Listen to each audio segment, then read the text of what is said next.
What if I told you that you can go from a beginner to a pro hacker in the next 8 minutes? In this video, I'll reveal the best hacking tools that pro hackers use that will fast-track your journey towards becoming a professional hacker. Before I start revealing the best tools for hacking, we need to cover some basics. You see, the best hackers are those who work after a tried and tested process to increase the chance of reaching their target objectives. Whether it's to successfully perform social engineering, crack a difficult password, or hacking a remote computer, you'll need to know the process, the tools, and the secret tricks that will turn you from a noob to a pro hacker as fast as possible. Let's get started. Disclaimer: this video solely focuses on teaching ethical hackers and security professionals about the best hacking tools and does not provide a step-by-step guide on how to use them. Black hat hacking is highly discouraged and can result in serious legal consequences. The first thing you need is to know the process. A professional hacking process consists of several phases, and in each phase specific tools are used that I will share during this video, along with some secret tricks that will put you ahead of 99% of hackers. The hacking process consists of reconnaissance, scanning, gaining access, maintaining access, covering tracks, and actions on objectives. Let's dive deeper into these steps. Phase 1.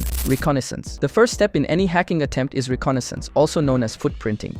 During this phase, the hacker gathers as much information as possible about the target system. This includes identifying IP addresses, domain details, network infrastructure, and possible entry point. The goal is to map out the target environment to identify vulnerabilities without touching the target system directly. The best tools used in this step is Nmap, Shodan, and Google Docs.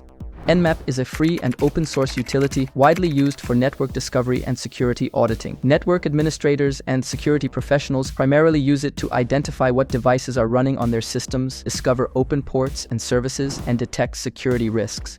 Nmap uses raw IP packets in clever ways to determine which hosts are available on the network, what services those hosts are running, what operating systems and OS versions they are running, and what type of packet filters firewalls are in use. Its powerful features allow users to scan large networks or just single hosts. Nmap's capabilities make it an essential tool in any hacker's toolkit, providing a foundational overview that guides further security assessment and attack strategies. The next tool is even more impressive. Shodan is often referred to as the search engine for hackers, though it is also incredibly useful for security analysts and network administrators. Unlike Google, which crawls the internet for websites, Shodan scans for devices connected to the internet, making it possible to find everything from webcams to water treatment facilities. It can be used to discover which of your target's devices are connected to the internet, where they are located, and who is using them. Shodan provides valuable data that helps security professionals discover the presence of potentially vulnerable systems connected to the internet, which could be targets for exploitation. Did you know you can even use Google for this recon? Let me show you how. Google Docs isn't a tool, but rather a technique used to leverage the mother of all search engines, Google, to uncover security vulnerabilities. This technique involves using advanced search operators in Google to locate specific strings of text within search queries. For example, using Google Docs, a security researcher can find exposed sensitive documents, misconfigured website databases, and access to public cameras. These dorks are essentially simple commands that can be used to search for a plethora of data, including server error messages, which reveal too much information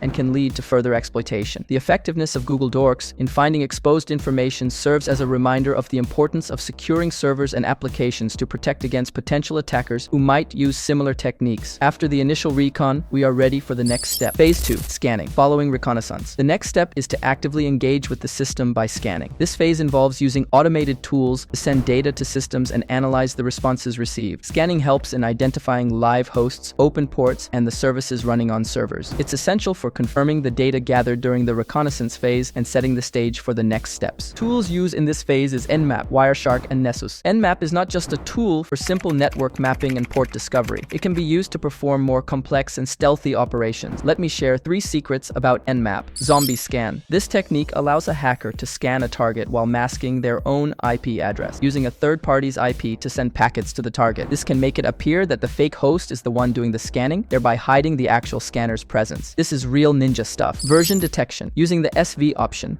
Nmap can be used to determine service information about open ports, such as the software version and type of the services running. This information can be critical for identifying specific vulnerabilities known to affect particular versions of software. Script scanning. Nmap comes with a powerful scripting engine called NSE. Nmap scripting engine that can be used to automate a wide variety of networking tasks. These scripts can perform advanced tasks like vulnerability detection, backdoor detection, and more, making Nmap not just a scanning tool, but a powerful network security tool. The next powerful tool you must know is Wireshark. Wireshark is widely known for capturing network packets, but it can be used for deeper analysis in ways that many users may not realize. Filter expressions. Learning and using Wireshark's filtering expressions can significantly enhance its utility. For example, you can filter by protocol such as TCP, UDP, ICMP, also by source and destination IPs, ports, and even by specific packet properties. Follow TCP stream. This feature allows users to reconstruct the actual data streams from captured packets. It can be extremely useful for analyzing what data is being transmitted over a connection, potentially exposing sensitive information like passwords or confidential data being sent in plain text. Decrypting TLS. If you have access to the server's private key, Wireshark can decrypt TLS encrypted traffic, allowing you to analyze encrypted data transferred over secure connections. Another useful tool to learn is Nessus. It is one of the most widely used vulnerability scanners, and it offers several advanced features that can help uncover deep vulnerabilities in a network. Configuration audit. Beyond just scanning for known vulnerabilities, Nessus can be configured to perform comprehensive configuration audits using compliance checks to ensure that systems are configured securely according to industry best practices. Customized scanning. Users can write their own Nessus plugins or modify existing ones. This can be particularly useful for tailored security assessments where specific and non-standard vulnerabilities need to be tested. Scheduled scanning, which can automatically monitor the network for new vulnerabilities as they emerge without manual intervention. This feature ensures that the network is continually monitored, which is crucial for maintaining long-term security postures. Now it's starting to get interesting. The next phase is crucial. Phase 3, gaining access. This phase involves exploiting vulnerabilities discovered during the scanning phase. Hackers attempt to exploit these vulnerabilities to enter the system. Techniques could involve the use of buffer overflows, SQL injection, or cross-site scripting,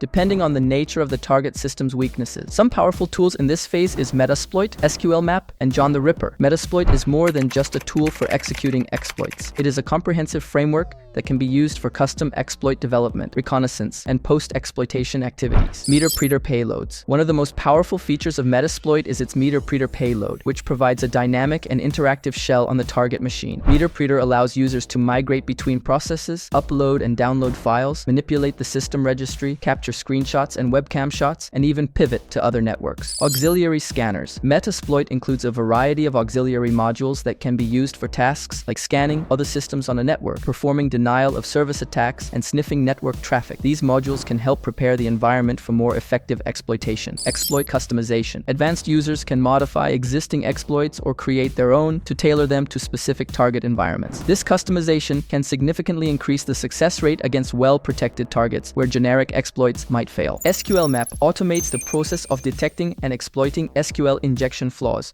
but it also offers functionalities that can deepen the impact of SQL injection discovery. Database fingerprinting. SQLmap can perform detailed database fingerprinting to determine the backend database management system, version, and even configuration. This precise knowledge allows for more targeted attacks. Retrieving hidden data. Beyond just exploiting SQL injections, SQLmap can retrieve data, other database tables that aren't directly used by the web application, uncovering hidden or more sensitive information that wasn't intended to be exposed. The next one on the list is legendary and can hack any password. John the Ripper is renowned for its password cracking capabilities, but it also includes features that can optimize and enhance the cracking process. Custom rules. John supports rule-based attack mode, which allows users to specify custom rules for password cracking. This can be incredibly effective when you have knowledge of the password policies used by an organization, enabling you to tailor your attacks to conform to those policies. Incremental mode. This mode uses brute force but intelligently, adapting the test passwords over time. By learning more about the passwords in a given system, John can optimize future attempts, making the brute force attack faster and more effective. Parallel processing. John the Ripper can take advantage of multiple CPUs and GPU acceleration to increase the speed of the cracking process significantly. This is crucial for practical password attacks, as modern passwords are complex and require substantial computational power to break. Utilizing these tools with these advanced techniques allows hackers to perform deep security assessments, identify vulnerabilities, and demonstrate the potential impact of these vulnerabilities. This in turn can lead to stronger, more secure systems. But everything you have learned thus far is useless if you lose your hard-earned access to target systems. That's why the next phase is so important. Introducing phase 4, maintaining access. Once access is gained, the hacker seeks to maintain it by securing a way to return to the system. This often involves creating backdoors and trojans. The purpose of this phase is to ensure the hacker can re-enter the system easily and remain undetected to gather more extensive data or await the optimal time for launching a further further attack. Some of the most powerful tools for this: Cobalt Strike and Mimikatz. Cobalt Strike is a penetration testing tool which provides an attacker with a powerful suite of capabilities designed to mimic a genuine cyber attack. It's particularly renowned for its advanced command and control (C2) features and its ability to simulate a full attack lifecycle from spear phishing to persistent access and data exfiltration. Beaconing capability. Cobalt Strikes. Beacon is a lightweight payload designed to execute commands, deliver files, and return outputs. It can communicate with the attacker's server in a low and slow manner to evade detection, mimicking regular network traffic and staying under the radar. Listener profiles. Cobalt Strike allows the creation of customized listener profiles, which can mimic legitimate services and protocols to blend in with normal network traffic. This can help in evading network-based intrusion detection systems (IDS) and maintain stealth in the network. Social engineering packages. Cobalt Strike excels in integrating social engineering techniques into its framework. It can generate malicious documents, set up fake websites, and even create malicious Java applets for broader attack vectors, facilitating initial access or spreading laterally across a network. The next tool is crazy good. Mimikatz is a notorious utility used to gather credentials from Windows systems. Originally developed for testing the security of password storage mechanisms, it has become a favorite among attackers for its effectiveness in extracting credentials from an operating system. Now, we'll get a little technical, so apologize for that, but I promise it will be useful. Pass the hash. Mimikatz allows attackers to perform pass the hash and pass the ticket attacks. These techniques can be used to authenticate to a remote server or service using the underlying NTLM hash of a user's password or Kerberos tickets, bypassing the need for the actual password. LSAS dump. Mimikatz can extract credential data from the LSAS, Local Security Authority Subsystem Service, process in memory, which handles the security policy of local accounts on Windows. By dumping the contents of this process, Mimikatz can retrieve plaintext passwords, NTLM hashes, and other forms of authentication credentials. Golden ticket creation. Using Mimikatz, an attacker with sufficient access can create a golden ticket, which is a ticket granting ticket (TGT) for the Kerberos authentication protocol that allows unrestricted access to all services. This powerful feature can be used for maintaining long-term access to a compromised network. One secret trick you want to learn is how to stay hidden. You can't ignore the next phase. Phase 5. Covering tracks. In this final phase, hackers remove all signs of their presence and activities from the system. This includes altering or deleting logs that show the hacking activities and any other evidence that might point to their unauthorized actions. One amazing tool I want to highlight here is the Sysinternal Suite, developed by Microsoft, is a collection of over 70 different utilities that can be used to accomplish an array of tasks related to system management, troubleshooting, and diagnostic activities under Windows environments. For the purpose of covering tracks, sdelete. This tool is part of the Sysinternal Suite designed to securely delete existing files as well as previously deleted data by overwriting them. For hackers, this means it can be used to securely delete logs